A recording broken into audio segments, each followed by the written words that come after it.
Welcome back to Leveling Up. My name is Ariel Miller and I'm your host. This is episode 6 and I'm calling it Manners Matter. To start off episode 6, I decided that I wanted to start with a story to frame it. So, hunker down for story time.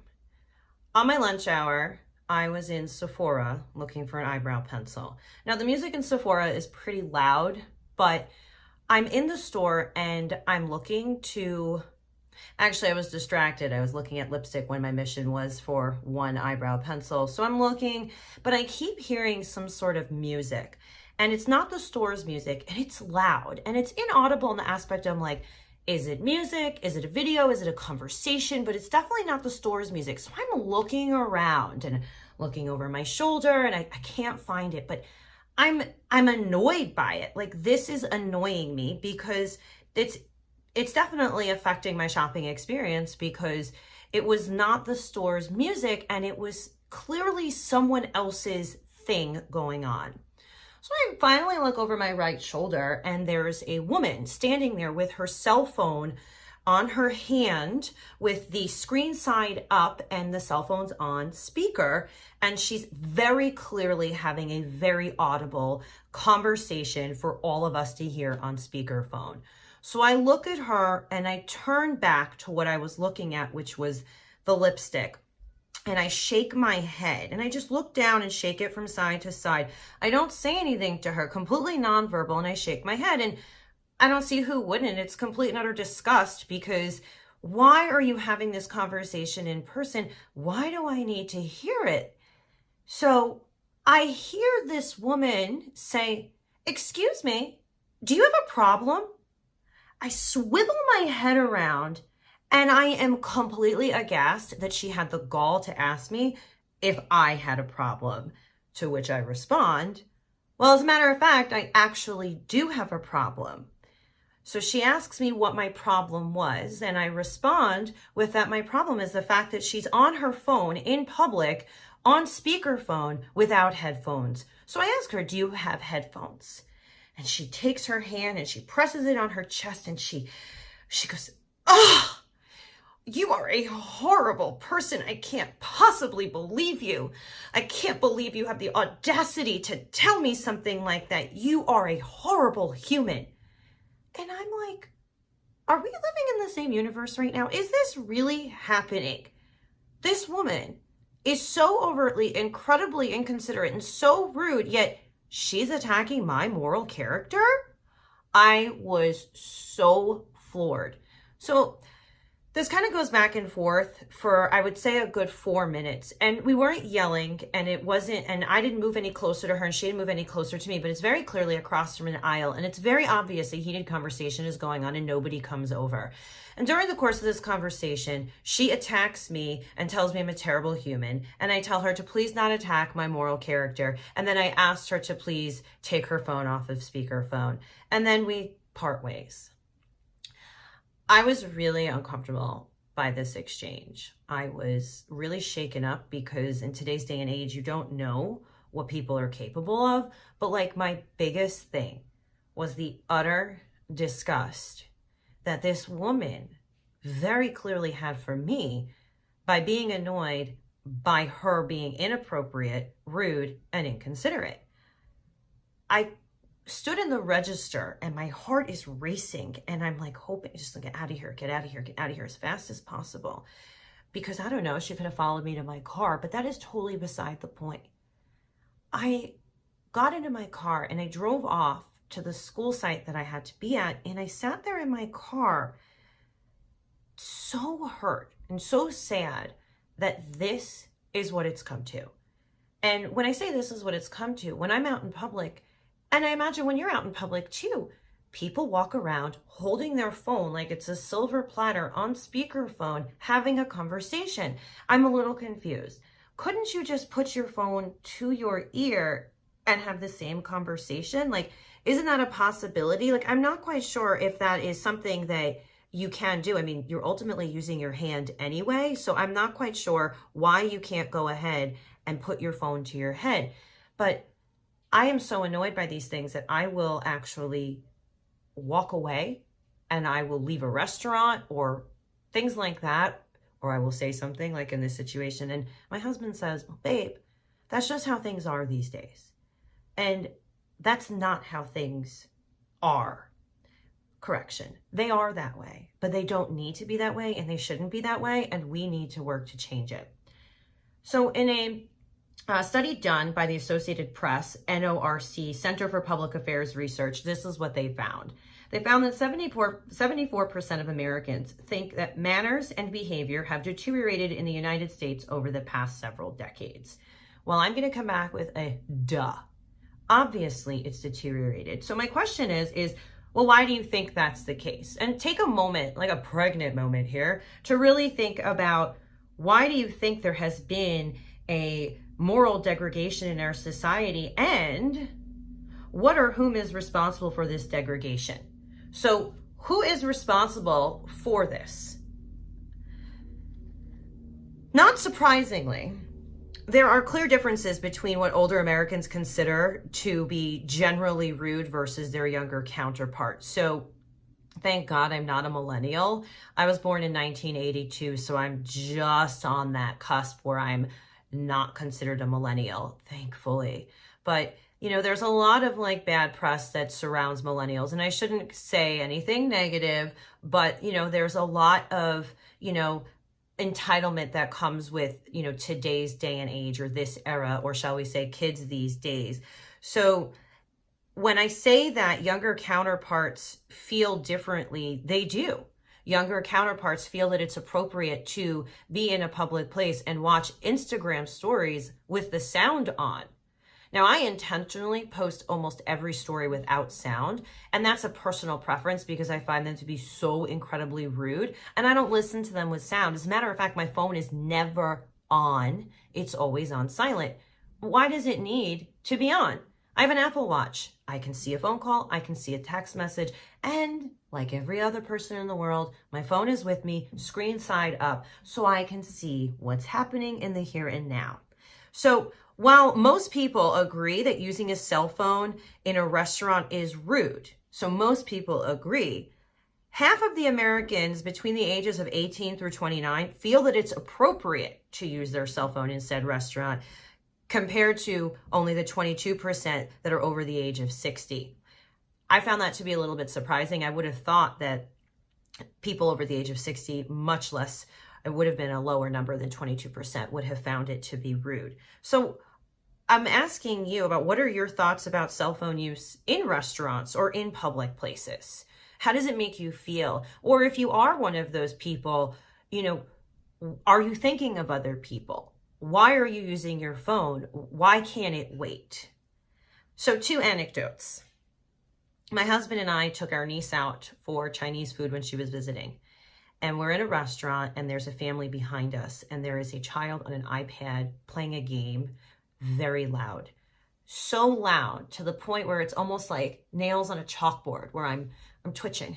I cannot focus on my conversation with my husband and my niece because all I hear is bam, bam, bam, zoom, zoom, zoom, zoom, boom, boom, boom, behind me. It's grating on me. My blood is starting to boil. My face is getting red. And I guess arguably you can say maybe that's something that I need to work on, but I don't think I should. I don't think that I should have to work on quelling my blood boiling when I'm in a public space enjoying food and a kid is playing a video game with the sound on. For Christ's sake, carry headphones, Mom. So I say to my husband through my teeth, and I'm gritting my teeth, and I'm like, I'm going to say something. And my husband is typically embarrassed by me and my actions, so I'm cognizant of not embarrassing him. And I turn around to the parent and I just say, hi, I'm so sorry to interrupt you, but do you have any headphones, or is there any way that you can put that on silent? And the mother and the father said, oh my God, we didn't even know. Thank you so much. I'm so sorry. And they fixed it. And they wound up leaving shortly thereafter because the kid had a complete and utter meltdown, which is a completely separate fact. But, you know, it just took me pointing out that their kid was listening to something with the sound on. And here's the thing, and this is what I've observed about parents. They so desperately crave adult time and a conversation that's uninterrupted without, you know, mom, or without their kid, demanding all of their attention. So what they wind up doing is they give their kid a device to entertain them. And it's a substitution for parenting. And that's not okay, because parenting these days has come to, let me get you an iPad or a cell phone, or here's mommy's cell phone so mommy can drink her glass of wine and talk to daddy. Thanksgiving this past year in 2018, my husband and I were in Solvang, which is just north of Los Angeles, about 2 hours. And it's a beautiful, beautiful little Danish town. And it's just outside of Los Olivos, which is, wine country. And we absolutely love it. And we paid to have Thanksgiving dinner, and it was a prefix menu, and dinner was expensive. The food was absolutely phenomenal, and we're having the time of our lives. Across the restaurant is a larger party with older kids. So I would estimate about between the ages of 8 and 12, and there's about 4 of them. And then it looks like, there's several adults, which I would assume grandma, grandpa, mom and dad, and maybe like an aunt and uncle. And they've paid for their bill, and they're sitting there, and the kids are playing on phones. Now, we are across the restaurant, and I can hear the phones.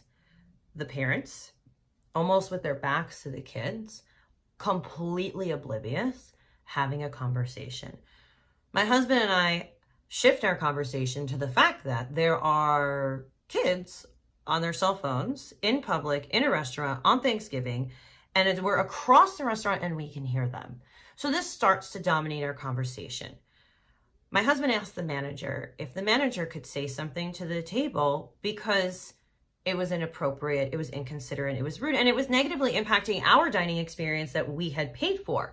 So the manager said, well, they paid their check, they're going to be leaving in a little while. So if they don't leave in a little while, I'll make sure to say something. So that answer sufficed to me, but I had wanted to go over and say something. And I think, yes, the manager is a more appropriate course of action, but I had wanted to say something because I think it's important that people are held accountable, that they're aware that your actions impact others, and there are other people in this space that you are ruining the experience for. So I'd say another 8 minutes go by and they're not leaving, and the kids are still playing on their phones with the sound on. So we asked the manager again, and the manager did ultimately go over to the table and ask the parents to have the kids silence their phones. But here's the issue, and this is the thing that I want to bring up, is that we're also afraid of a confrontation. Like, we're so afraid of saying to someone, hey, you're being inappropriate. Hey, you're impacting the experience for other people, because we don't like confrontation. We don't want other people to be offended or upset. And then the thing is people feel entitled. And that's why I say manners matter. Like that woman who was so evidently offended by me holding her accountable to what I would consider social norms or etiquette. So the U.S. Center for Disease and Prevention's estimates that children spend 8 hours a day on devices. 8 hours a day. That is just as much, or if not longer, than the kids are in school. 8 hours a day. Watching Netflix, scrolling through social media, playing video games, texting friends. I mean, what are they doing? Creating videos, watching YouTube videos.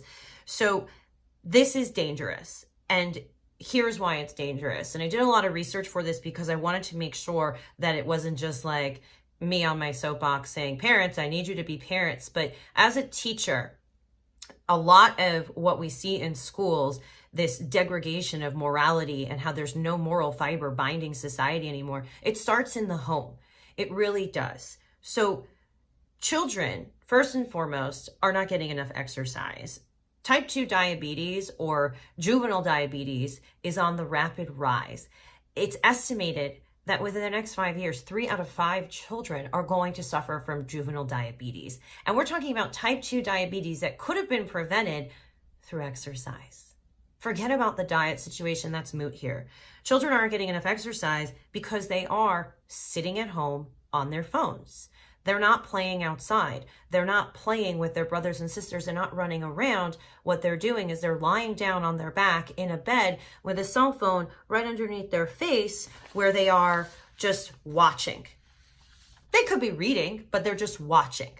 So children who have exposure to devices are actually at an increased risk of cancer. So I'm sure you know this, but our phones and our computers emit radiation, which is why science or research and scientists implore us to please, please, please, please, please not sleep with our cell phones next to us, because when our cell phone is next to our head, you're literally just exposing yourself to this unnecessary radiation.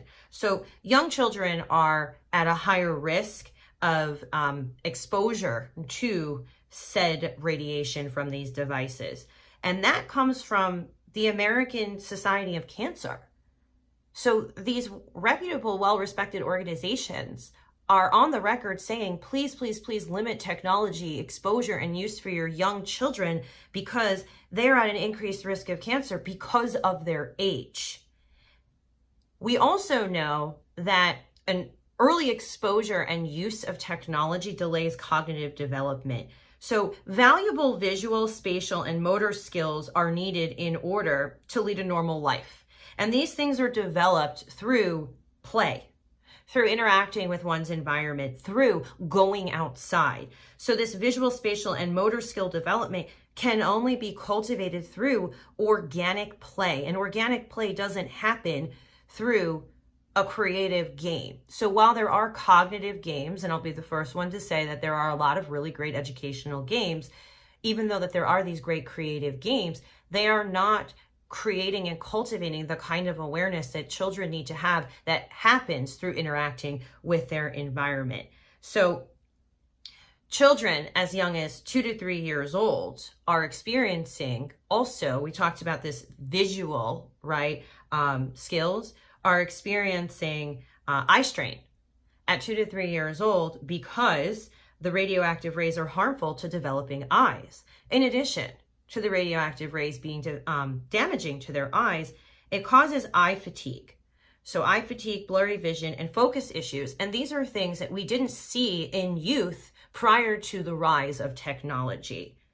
Bad posture. Bad posture is also a symptom of an excessive technology exposure. And what happens in young children is a misalignment of the spinal cord. Additionally, this hunched over, shoulders in, chin to chest is unhealthy. And as an adult, there is actually a thing called text neck. Text neck. I know it's kind of hard to see with or hear, but text neck, right? And that is from people looking down and not looking up, and how our cervical spine is in this position that is not natural for us to be in. And ultimately, people are seeking medical attention because of the strain on their neck. As a matter of fact, I had a friend who, she's a chef, and it's not from technology, but it's the same exact condition from looking down, who actually now is in a collar, a neck brace, because of the strain on her neck from looking down. So it's not exclusive to just technology use, but it is a very real thing. The two most important points that I want to address regarding this exposure to technology in children and how it affects, society in the long run is that it stunts or prevents social development. So children who are interacting with technology at a young age, it fails to teach kids how to share, how to be respectful, how to listen to others, how to make eye contact.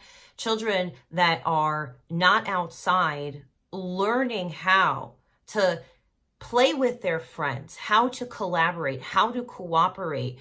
We're setting them up for failure because they're going to have to collaborate, corroborate, work together in any endeavor in which they pursue in the workplace. They're going to have to learn how to work as a team. And if they don't have that experience starting from a very early age, just getting it in school in a group project isn't going to be enough to teach children how to be part or play part of a greater whole. So when children don't have the chance to interact with people organically, there is no mechanism to show how that they're being rude or to teach them that they're being rude. There is no way to show them that what they're doing is inappropriate because there is no feedback from a phone. From a device, it is one-sided, is one-dimensional. There is no facial expression. There is no person who can indicate displeasure, happiness, enthusiasm, disgust, sadness. So it greatly impacts how children are able to perceive emotions and an awareness of how to treat others. And what I also, and I talk about this a lot on this podcast, is the exposure to social media at a young age. I just watched a fantastic documentary called Embrace on Netflix about body image internationally.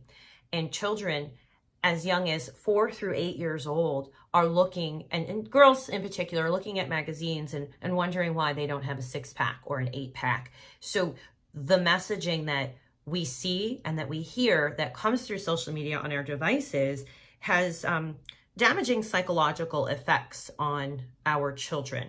Additionally, social media breeds this instant gratification because it's right there all the time.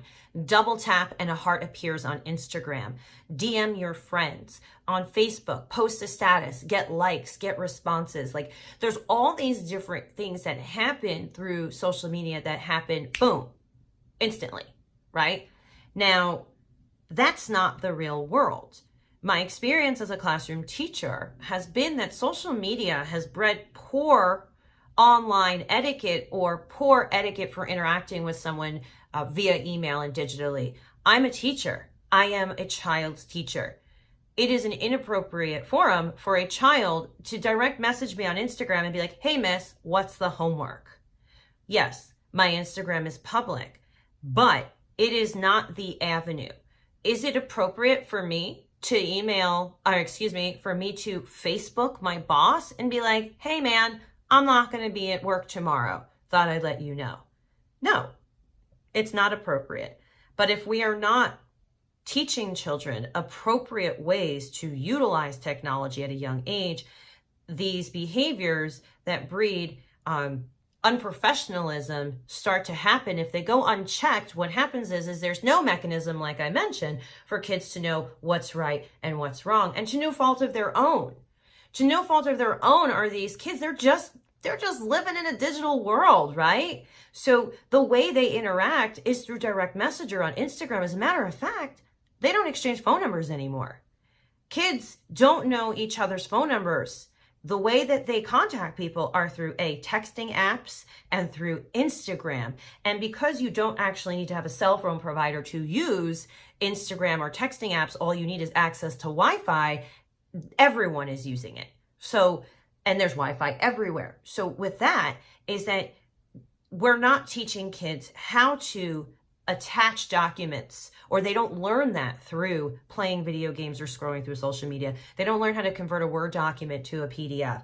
They don't learn how to create an appropriate subject line in an email. You know how many emails I get from my middle schoolers, even high schoolers, where the body of the email is in the subject line. So the subject line is this massive, massive thing, and it's the email. Or where they will address me in slang, or I get an email from smiley555@yahoo.com. Hey, miss, I was absent today. I know that I need to make up the work, but I won't be in for the next 3 days, and I'm not sure what it is. Can you tell me what it is so I can get caught up? Awesome. Great. Who are you? There is no greeting. There is no signature. There's no nothing. I don't know who you are. Smiley555, not very helpful, right? So how do we fix this? How do we keep our children safe and healthy? And I say safe and healthy, meaning fit, cognitively stimulated. How do we keep our kids socially aware or cultivate social adeptness? I mean, how do we teach our kids manners? Oh, how do we teach our kids manners? Well, first, it's called parenting. I'm just going to throw it on out there, like it and love it. I mean, or don't, but it's called parenting. But aside from that, here is how we can go ahead and flip the script. Monitoring screen time, setting boundaries as a parent. You have all the control. Increasing outdoor activities. So this isn't just kicking your kids outside and demanding that they play. I grew up on the East Coast, and I grew up in an era before technology, and we didn't come on till the streetlights came home or our mothers called us from the front porch. It would be the dead of winter, and I'm like, Mom, I'm bored. Put your coat on, go outside. Mom, it's cold. Put your gloves on, put your hat on, go. And that's what we did. We went outside and we played outside. I couldn't tell you what we did. I mean, I can't tell you. We did the most ridiculous things. We used to dig ditches and we would hide in them, I swear to God. We would also go looking for snails. We'd ride our bikes. Yes, we rode our bikes. Increase outdoor activities, hiking as a family. My family used to take us to the nature preserve. I grew up on Long Island, and my father would take my sister and I to the nature preserve where we'd walk through the dunes on these wooden boardwalks, and then we'd lie on our bellies hanging over the boardwalk looking for little crabs and sea stars and little animals inside, or just kind of playing on the banks of the marsh and things like that. And here I am at nearly 37 years old, and that's what I remember. I remember from my childhood taking winter picnics growing up, like I said, in New York on Long Island. We would bundle up. We have pictures of my sister and I looking like these massive little Stay Puft Marshmallow Men with our puffy jackets and hats and our gloves hanging off of our jackets because they were clipped on. And we're sitting on the beach in the blistery winter wind having a picnic. And while that may not sound like the hotbed of excitement, it was special. And we were outside and we were connecting as a family. And that's the thing. Connection, building relationships, being close to those that you love. I don't remember playing Super Nintendo. I had it, but I don't remember. I don't care. But I remember those precious times with my family. I remember going camping. As a parent, model that. Go outside with your kids. Monitor screen time for yourself as well. And for the love of God, stop distracting kids with a device. I know this is going to sound shocking, but I'm going to say, give your kids crayons. Yes, crayons and a coloring book. It works wonders. Why do you think as adults they have adult coloring books? Because it's therapeutic and it's fun. Cooking. Cooking is another way as an outlet for children to, expend energy. And they're doing something with you, and it's teaching them, how to cook, first of all, but also it's teaching them some math. You're giving them life skills. Teaching them how to read, because they have to read the recipe. They have to follow steps. It's expository text, which is all Common Core, my friends, is following directions, reading things, and creating something. And the thing is about cooking is you've made it. It's special. Arts and crafts, paint, glue, scissors, glitter, make it rain. Seriously, kids love that stuff. Lincoln Logs, Legos, like all of those things. And they're also really good for kids and their fine motor skills. And then you have something, again, much like cooking, you have a masterpiece that has been created. Puzzles. So you need to occupy a kid, you give the kid a puzzle. Puzzles, again, are good for cognitive development. And then there are creative toys that force kids to think, Rubik's Cubes and other things that are going to hone in on young children's motor skills, fine motor skills, and then also cultivate their cognitive development. We have to monitor sleep cycles as well. Children's minds are so active. They're developing, they're growing, and there's this world around them that it's so sensory, and it's just, it's being overloaded into their brain. So it's important that they get 10 hours of sleep a day. So giving them that 10 hours of sleep a day, like I said, monitoring that screen time, but making sure that the kids are not exposed to their technology for at least 2 hours before bed because of the light that is emitted from the phone. Now, if you do absolutely positively need to use your device, let's say late at night, or the children need to, or they need to use it in a dark room, which by the way is harmful, there is a setting, at least on iPhones, where you can set it to a red light. And a red light has been shown to not impact our brainwaves negatively late at night. So that is an alternative solution, that if the kids do need to utilize a device, or even if you do in bed late at night, although it is strongly discouraged to use. We mentioned the eye strain on children before, so keeping our devices, and this also goes for adults, but 20 inches away from our face and bodies, and that's to minimize eye strain, but also radiation exposure. And what I would consider to be a pretty important point to protecting family time would be no phones at the table. I'm talking about no phones at the table. Not face down next to you, which we all do, present company included. No phones at the table, not on vibrate, nowhere near the table. Make family time dinner time. Make dinner time sacred time. I grew up in a house where we ate dinner together every night, the four of us. Even now, when I visit my parents, if I'm not coming home for dinner, I need to call them and let them know that I'm not coming home for dinner. We ate dinner together as a family every night, even when I was a shitty teenager and I was fighting with my parents, even when I was grounded, even when I hated the sight of them, I had to come down from my room, sit there, eat their food, clean up, and then go back to my room. We cooked dinner together, we cleaned up together, we made our lunches for the next day together. Emphasis on together.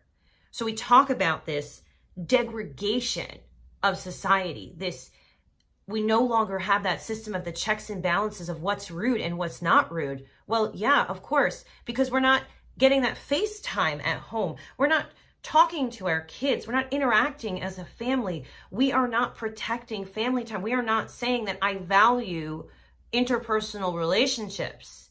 So good manners come from and start in the home. And as an educator, educators have a responsibility to mirror the etiquette needed to function politely and respectfully in society. As an educator, we should be holding ourselves to the highest of highest standards when it comes to modeling this kind of appropriate behavior. So aside from parents and educators, you, everyone else, plays a role in preserving the tenets of a world where people can enjoy being in public without fear or anxiety that cell phone use will ruin it. And I say fear or anxiety because I don't go to the movies. I do not go to the movies, and I love the movies. You know why I don't go to the movies? Because I can't stand people being rude. People taking phone calls in the movie theaters, people not putting their Apple Watches on the theater mode so it doesn't light up, or people checking text messages in the movies or sending texts. And that is why I don't go to the movies anymore, because I cannot stand how it makes me feel. So ultimately, as a consumer and as a person in society, I'm no longer able to participate the way that I would like to, because the actions of others are negatively impacting my experiences. So what are these things, these entitled behaviors, or what are these behaviors that come from not setting boundaries in the home or not setting firm boundaries or parameters in our society? Here's what I got for you. In no particular order, by the way. 1, talking on your cell phone at the cash register. 2, using your cell phone, as I've mentioned, at a restaurant, in the movies, or in a library or another place that it should be quiet. And that also goes for an airplane. Talking on your phone on an airplane when we are getting ready to take off, when we're in the air, or when we are taxiing on the runway to our gate, guess what? Everyone can hear you. Everyone. We're listening to your conversation. We can even hear the person on the other end. Talking on the phone in the car as a passenger. And let me tell you, there is nothing worse than when I'm with a friend and they take phone calls and I'm driving. Like, I am driving. Like, I'm not a chauffeur. You can pick up the call real quick and say, hey, I'm out with my friend. Can I call you later? Or shoot them a text and say, I can't talk right now. I'll call you later. But nothing grinds my gears more than when I'm driving a friend somewhere and they take a call. Granted, yes, there's a time and a place where you may need to do it, but it's so rude and it's inconsiderate. And it says that, like, you know, my time is more important than your time. And nobody's time is any more important than anyone else's. Time is a resource that once it's gone, you don't get it back. Everyone's time is important. Another thing, when people are talking to you and you're on your phone, incredibly rude. Talking on your phone in public on speakerphone. Playing music, videos, games without headphones, again, in a public space. Not silencing your phone when interacting with people, specifically if you're having a text conversation, it's going ding, ding, ding, ding, ding. Dude, just flip the switch down. Again, it's a cognizance of other people. Other people can hear it, and you are impacting other people's ability to enjoy this same space. And finally, taking pictures or videos of other people in public without their permission and posting it on social media or making a meme. And I felt it important to say that because people do that. People photograph other people and post it online.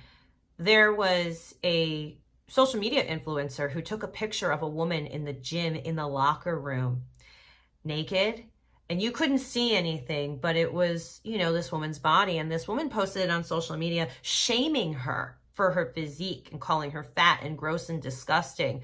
And it went viral, and not viral for the good reason, but viral because, oh my God, this woman did something so egregious. Like, there is no sacred space anymore. I'm in the gym and there's placards everywhere that say, please do not use your cell phone in the locker room, because people are using their cell phones in the locker rooms. Like, no space is sacred anymore. And again, it comes back to holding that line as a parent, as a teacher, as a participant in society.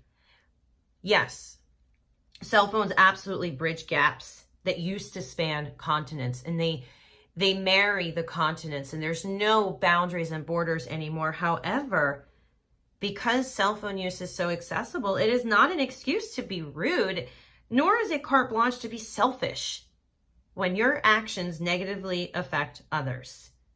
So I'm getting real crazy here. I am actually asking you to think of someone other than yourself.